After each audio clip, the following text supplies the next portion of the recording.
भक्तमाल गाथा, ये भक्तमाल गाथा, ये भक्तमाल गाथा। भक्त जनों ने कैसे कैसे अपने प्रभु को पाया, भक्त जनों से कैसे कैसे प्रभु ने खेल रचाया। भक्त और भगवान के प्रेम का दर्शाती नाता, ये है भक्तमाल गाथा, भक्तमाल गाथा, ये भक्तमाल गाथा, ये भक्तमाल गाथा।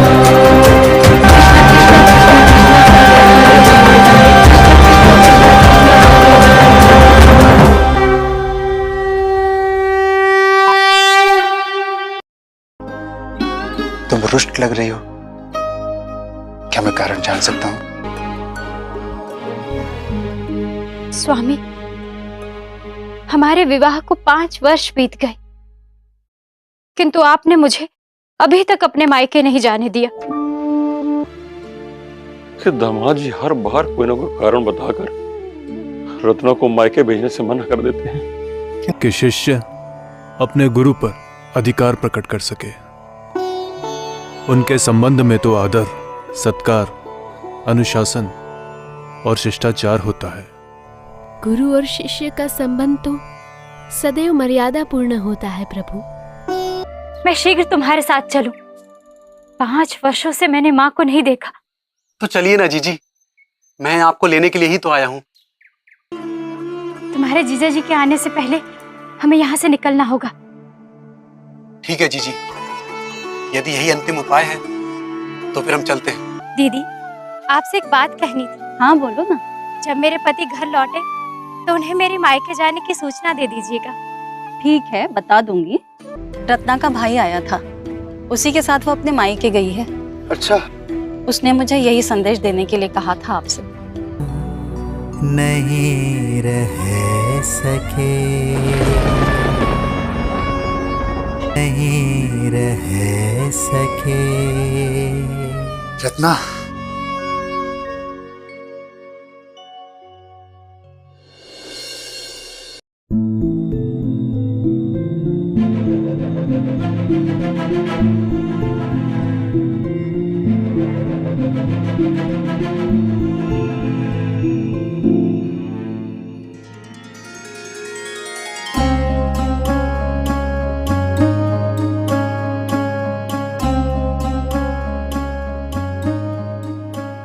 रत्ना, ना ना ना ना ना ना ना ना।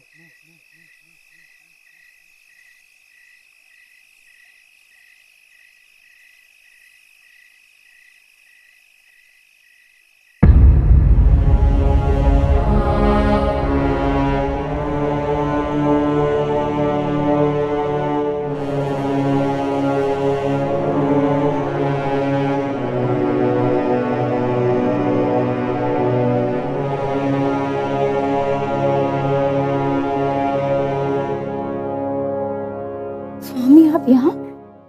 रत्ना, तुम मुझे बिना बताए चली आई? हाँ, मैं तो अपने परिजनों से मिलने चली आई थी, परंतु ऐसी कौन सी विपदा आ गई कि आपको रात में भीगते हुए ऐसे यहाँ आना पड़ा? रत्ना, ये तुम क्या कह रही हो? इतनी दूर मैं तुम्ही से तो मिलने आया हूँ। तुमने मेरे विषय में तनिक भी नहीं सोचा। तुम्हारे अलावा मेरा इस संसार में कौन है रत्ना? परंतु मेरा तो परिवार है। मेरे माता पिता, भाई है। क्या मैं उनसे मिलने भी नहीं आ सकती?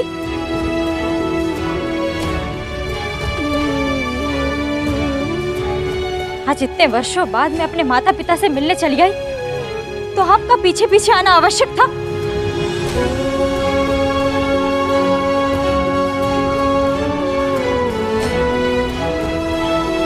स्वयं को देखिए एक बार। एक महाविद्वान मनुष्य पत्नी मोह में इतना डूब चुका है कि उसकी समस्त विद्वता अब नाम मात्र के लिए शेष बची है।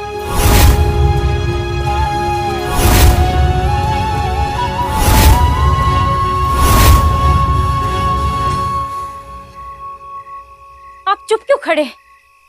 मेरी बात का उत्तर दीजिए। यदि किसी ने आपको यहाँ देख लिया तो क्या होगा? मेरे परिवार के सदस्य जाग गए तो कैसे मुख दिखलाऊंगी मैं उनको? लोक लाज की भी चिंता नहीं रही आपको? पति तो हर पत्नी के लिए आत्मसम्मान होता है, और आप मुझे अपमानित कराने यहाँ चले आए। नहीं रत्ना, ऐसी बात नहीं है। तुमसे जो मेरा प्रेम है उसी से विवश होकर मैं यहाँ चला आया। तुम्हें मुझसे अधिक लोक लज्जा से प्रेम है।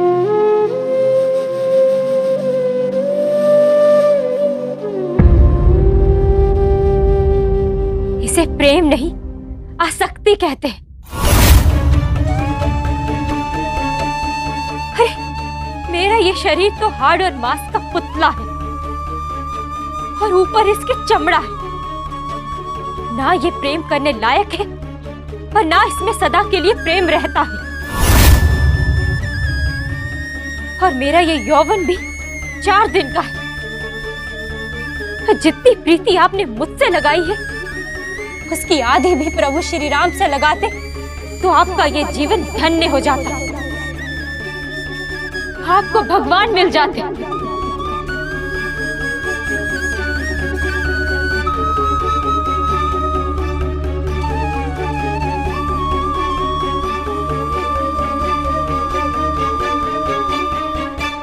इससे पहले कि मेरे परिवार के सदस्य जाग जाए, चले जाइए यहाँ से। जिससे मैंने इतना प्रेम किया उसने इस प्रकार मेरे प्रेम का प्रत्युत्तर दिया। मैंने मृत्यु की भी चिंता नहीं की और यमुना में कूद गया। मेरे वस्त्र भीगे हुए थे। यदि उसे मुझसे प्रेम होता तो मुझे दूसरे वस्त्र देती। इसका तो यही अर्थ है, उसके हृदय में मेरे लिए नाम मात्र का भी प्रेम नहीं है। अब मैं समझ गया, मेरा कोई नहीं है। प्रेम विवश है जग के आगे, पंछी पिंजरा तोड़ के भागे। जीवन कैसा अजब है खेला, 2 दिन का जग में है मेला। हर पथ पे तू है अकेला, हर पथ पे तू है अकेला, हर पथ पे तू है अकेला, हर पथ पे तू है अकेला।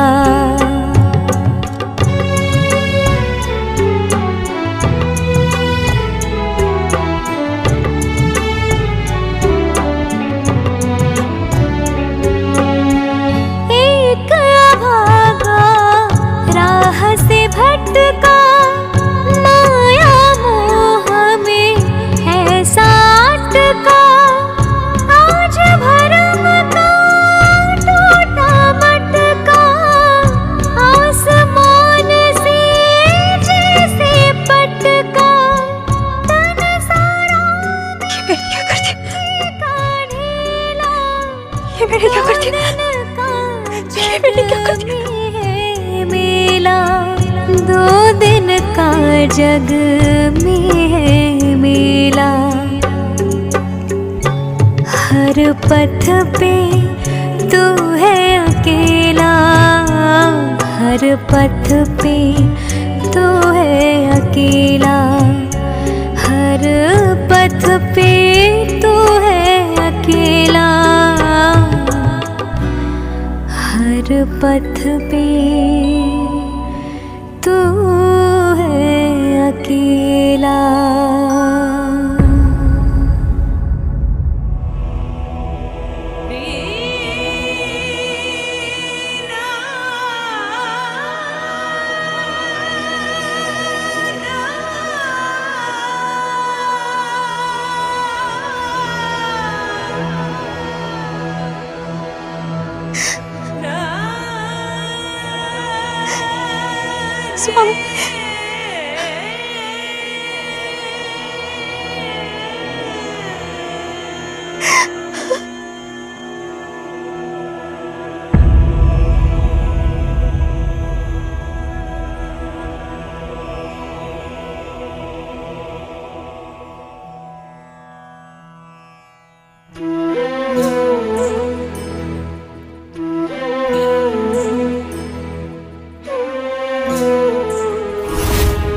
नर हरि कंचन कामिनी, इनते रहिए दूर, जो चाहिए कल्याण निज, राम दरस भरपूर।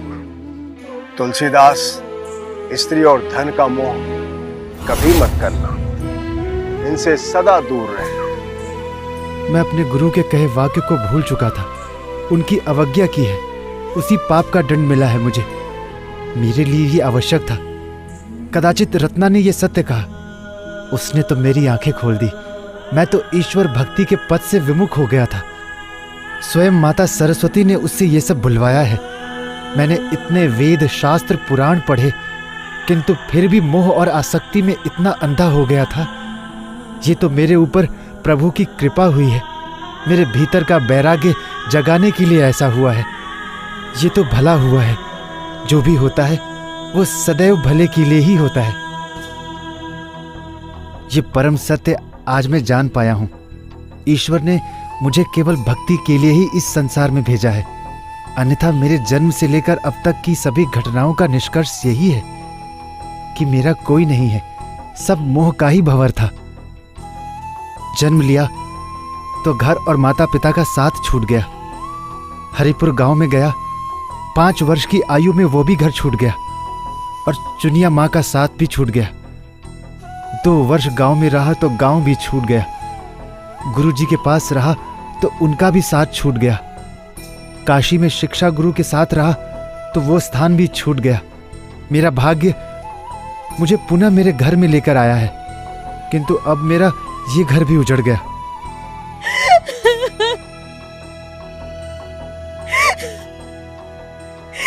ईश्वर, ये मुझसे कैसे भूल हो गई। अपने पति को अपमानित कर दिया मैंने।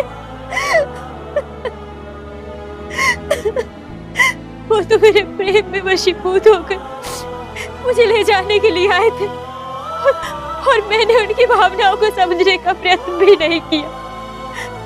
ना जाने वो कहाँ गए होंगे इस भयानक रात में। ईश्वर मुझे क्षमा कर दीजिएगा। ईश्वर मुझे क्षमा कर दीजिएगा। मैं तो रत्नावली का आभारी हूं ईश्वर, अन्यथा सत्संग सुनने के पश्चात और महापुरुषों के सानिध्य में रहकर भी मैं इंद्रियों का दास बन गया था। इतना ज्ञान प्राप्त करने के पश्चात भी पत्नी के प्रति मेरी आसक्ति बढ़ती ही जा रही थी। मैंने 5 वर्ष इस संसार के मोह माया में फंसकर गंवा दिए, किंतु आज तो मेरा भरम ही टूट गया। हे मेरे पतित पावन प्रभु, मेरे पतित मन को पावन कीजिए, मुझ पर अपनी कृपा कीजिए। हे परमात्मा, ये आपने मुझसे क्या करवा दी। मैं तो अपने पति के सम्मुख कभी बोली भी नहीं थी। उनसे आंखें मिलाकर मैंने कभी बात भी नहीं की, और आज मैंने उनका इतना बड़ा तिरस्कार कर दिया।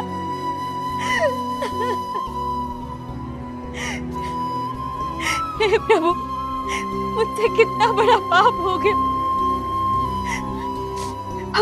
अब मेरे जीने की कोई इच्छा नहीं रही। आप मुझे उठा लीजिए प्रभु, आप मुझे उठा लीजिए।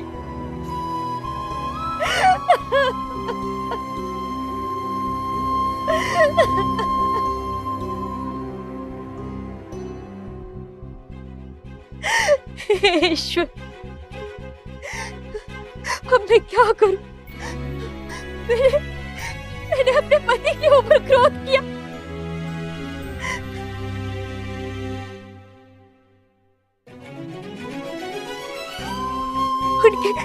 उनके भावुक हृदय को अपनी कठोर वाणी से मैंने कष्ट पहुंचाया।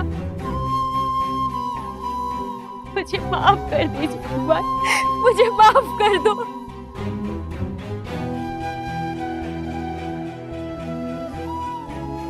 आप तो मेरी इच्छा, मेरी मनस्थिति जानते हो परमात्मा। पत्नी के साथ रहकर भी भीतर से मेरा मन प्रसन्न नहीं था।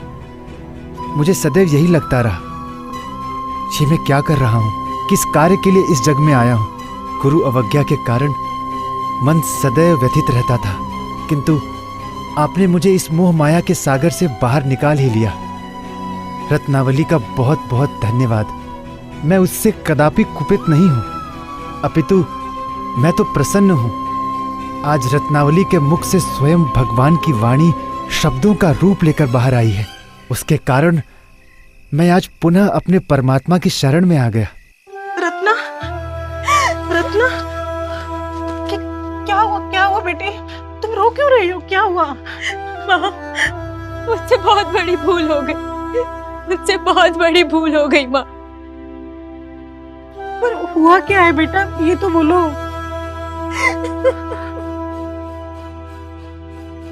माँ, वो आए थे मुझे अपने साथ ले जाने के लिए और मैंने क्रोध में उनका अपमान कर दिया।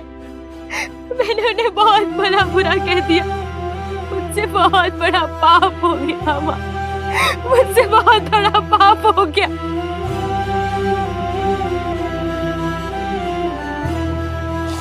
हे भगवान,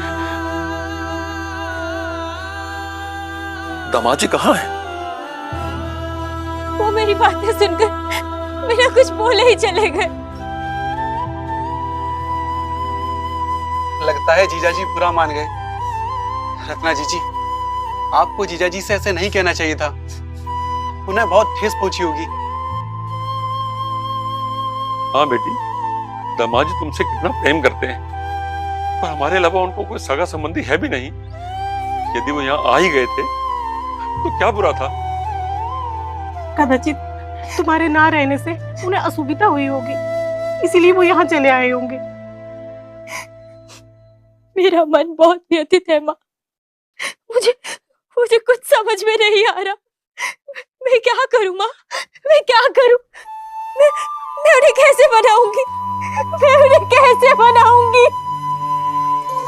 आप चिंता मत कीजिए जीजी, मैं कल सुबह ही जीजाजी को मनाने के लिए जाऊंगा। उनसे विनती करूंगा, वो आपकी इस भूल के लिए आपको क्षमा कर देंगे जीजी। नहीं राघव,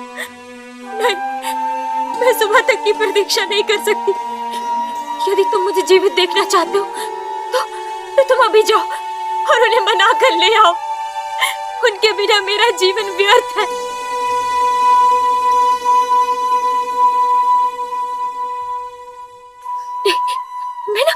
मैं ऐसा करती हूँ, मैं भी तुम्हारे साथ चलती हूँ। हाँ, मैं भी तुम्हारे साथ चलती हूँ। मैं उनके पैरों पे गिरकर उनसे क्षमा याचना कर लूंगी। नहीं जीजी, आप शांत हो जाइए, मैं ऐसी समय जाता हूँ। हाँ बेटी, तुम चुप हो जाओ। राघव गया है ना, देखने वो दामाद जी को मना कर लेकर आएगा। तुम चुप हो जाओ। जीजाजी, रुक जाइए जीजाजी, जीजाजी, रुक जाइए जीजाजी, रुक जाइए जीजाजी, क्षमा कर दीजिए मेरी बहन को, उनसे भूल हो गई जीजाजी, क्षमा कर दीजिए। क्या हुआ राघव, तुम किस भूल की बात कर रहे हो? वही भूल जो मेरी जीजी से आपके प्रति हो गई। वो बहुत व्यतीत है, वो आपके बिना नहीं जी पाएंगी। तो वो अपने अपराध के लिए क्षमा याचना कर रही हैं, रो रही हैं, गिड़गिड़ा रही हैं। यदि आप वापस न लौटे तो वो मर जाएंगी। आप उन्हें क्षमा कर दीजिए जीजाजी। राघव, इसमें क्षमा मांगने वाली कोई बात नहीं है। रत्ना ने कोई अपराध नहीं किया, जो भी कहा सत्य कहा है। रत्ना ने परम ज्ञान की वही बातें कही जो मैं लोगों को सुनाता हूं। शास्त्रों के अनुसार भी रत्ना की कही बातें सत्य हैं। उसने मुझे निद्रा से जगा दिया है, इसीलिए अब मैं उसकी बात मानकर जीवन पथ पर परमात्मा प्राप्ति की ओर जा रहा हूं। नहीं जीजाजी, आप कुपित हैं, इसीलिए ऐसी बातें कर रहे हैं। रत्ना जीजी ने आपसे जो कुछ भी कहा है उसके लिए मैं आपसे क्षमा मांग रहा हूं। रत्ना जीजी को भी अपने कथन पर बहुत पछतावा है। आप उसे क्षमा कर दीजिए। नहीं राघव, रत्ना ने मुझे ज्ञान का मार्ग दिखलाया है। इसके पूर्व मेरे जीवन में अंधकार था। समस्त संसार में फैले हुए प्रकाश का कोई अर्थ नहीं जब तक कि मन की आंखें न खुल जाएं। स्वयं की आंखों का अंधेरा प्रकाश के अस्तित्व को ही समाप्त कर देता है। यदि भीतर प्रकाश हो तो बाहर का अंधकार नष्ट हो जाता है। नहीं जीजाजी, मैं आपकी इन गूढ़ बातों को नहीं समझ पा रहा हूं। मैं बस आपसे विनती कर रहा हूं, अब मेरे साथ चलिए। मैं रत्ना जीजी को वचन देकर आया हूं, आप मेरे साथ अवश्य आएंगे। जीजी इस समय इतनी व्यतीत हैं कि यदि आप मेरे साथ ना लौटे तो वो अपने प्राण त्याग देंगी। जीजाजी नहीं राघव, मैं हृदय से रत्ना के प्रति आभारी हूं जो उसने मुझे समस्त जीवन का बोध करा दिया। जो मैं नहीं देख पा रहा था उसने मुझे दिखा दिया। आयु, जीवन की अवस्था और सामाजिक व्यवहार से मनुष्य की मनस्थिति समय समय पर परिवर्तित होते रहती है, किंतु मोह, माया और आसक्ति के कारण मेरे व्यक्तित्व में कोई परिवर्तन नहीं हो पाया जो आज जाकर हुआ है। आज मेरे मन की स्थिति परिवर्तित हो गई है राघव। रत्ना जीजी ने क्षणिक भर क्रोध में आकर आपसे जो कटु वचन कहे उन पर बहुत आत्मग्लानि है जीजी को। कदाचित लोक लाज के कारण उनके मुख से निकल गए, किंतु जीजी ने जानबूझकर कुछ नहीं कहा। यदि मेरा विवाह नहीं होता तो विवाह के पश्चात गृहस्थ जीवन में क्या घटित होता है उसका मुझे भान नहीं होता। मैं इस बात से कदापि क्रोधित नहीं हूं कि मेरी पत्नी ने मुझसे क्या कहा, वरन मुझे इस बात का संताप है कि मेरे पूज्य गुरुओं द्वारा मुझे सदैव भक्ति के मार्ग पर चलना सिखाया गया और मैं अपने पथ से विमुख हो गया। आपका क्रोध उचित है जीजाजी। पत्नी के मुख से स्वयं के प्रति कटु वचन सुनकर पति को बुरा लगना स्वाभाविक है। इसीलिए मैं बारंबार आपसे रत्ना जीजी की ओर से क्षमा मांग रहा हूं जीजाजी। नहीं राघव, मैं तुम्हें आश्वस्त करता हूं कि मैं रत्ना से क्रोधित नहीं हूं।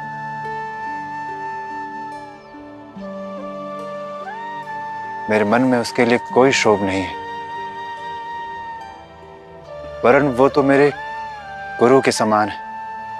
मुझ पथ विमुख को उसने ज्ञान और भक्ति का मार्ग दिखलाया। मेरे हृदय में रत्ना का सदैव सम्माननीय स्थान रहेगा।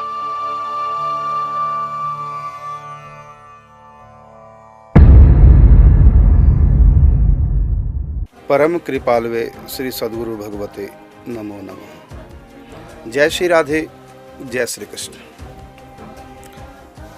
पत्नी रत्नावती के साथ रहकर भी मैं भीतर से अशांत रहता था कि ये मैं क्या कर रहा हूँ, क्या करना चाहिए। ये उद्गार श्रवण किया आपने अभी इस एपिसोड में गोस्वामी तुलसीदास जी के श्रीमुख से, और वो बार बार इस स्थिति से निकलने का प्रयास कर रहे थे लेकिन निकल नहीं पा रहे थे। आसक्ति अधिक हो चुकी थी। कहा भी है, ए गुण साधन ते नहीं होई, तुम्हारी कृपा पाव कोई कोई। जब साधक निकलने का प्रयास करता है तो गुरु रूप में स्वयं भगवान आकर के उनका साथ देते हैं। तब उनके गुरु ने उनको संभाला। कैसे आकर संभाला? वो गुरु तत्व प्रकट हो गया रत्नावली के हृदय में,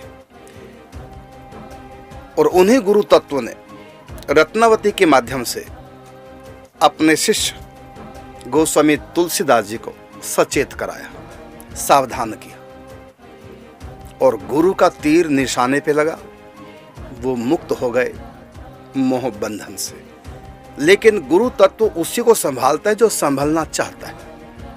हम माया में फंसे हो तो अनादिकाल से फंसे ही हैं, लेकिन जो निकलने का प्रयास करता है, जो व्याकुल है निकलने के लिए, तो गुरु तत्व आकर के उनकी संभाल करते हैं। ये पक्की आजमाई हुई बात है सभी महापुरुषों की। दूसरी बात मैं कहना चाहूंगा कि कई लोगों के प्रश्न आए हैं। हमारे किशोरी शरण जी ने हमको बताया कि गोस्वामी तुलसीदास जी की जो विवाह की रस्में हुई, उसमें एक रस्म वो थी कि जब दुल्हन घर में आती है ससुराल में, तो वो धन धान्य की वर्षा करे। जैसे कि एक रिवाज है ये, और ये सब जगह दिखाई जाता है। उसके बारे में पूछा गया कि ये क्या शास्त्रीय आधार है। तो मैं कहना चाहूँगा, हमारे यहाँ एक होती है रीति, एक होती है रिवाज। दो चीज़ें, रीति रिवाज। रीति का संबंध शास्त्र से, धर्म से होता है, और रिवाज का संबंध मान्यताओं से होता है, संस्कृति से होता है उस स्थान की। तो रिवाज का कोई धार्मिक संबंध नहीं होता, कोई शास्त्र से संबंध नहीं होता, और ये रिवाज बनते रहते हैं, बदलते रहते हैं, मिटते रहते हैं, और हर प्रांत के, हर वर्ण के अलग अलग रिवाज होते हैं। तो रिवाजों को लेकर हमको इतना गंभीर नहीं होना, क्योंकि रिवाजों का संबंध शास्त्र से, धर्म से नहीं होता, वहाँ की संस्कृति से होता है, और ये बदलते रहते हैं। और प्रत्येक रिवाज के पीछे भी कोई ना कोई किसी की अच्छी ऊंची मान्यता रही होती है। जैसे यही प्रसंग है, तो इसमें आप शास्त्रीय आधार ना देखें, क्योंकि ये रीति नहीं है, ये रिवाज है। रिवाज सबके अलग अलग होते हैं, उसका धर्म से कोई लेन देन नहीं होता, एक मान्यता होती है। जैसे दूल्हा का मुकुट ले लो, हर प्रांत का अलग अलग होता है।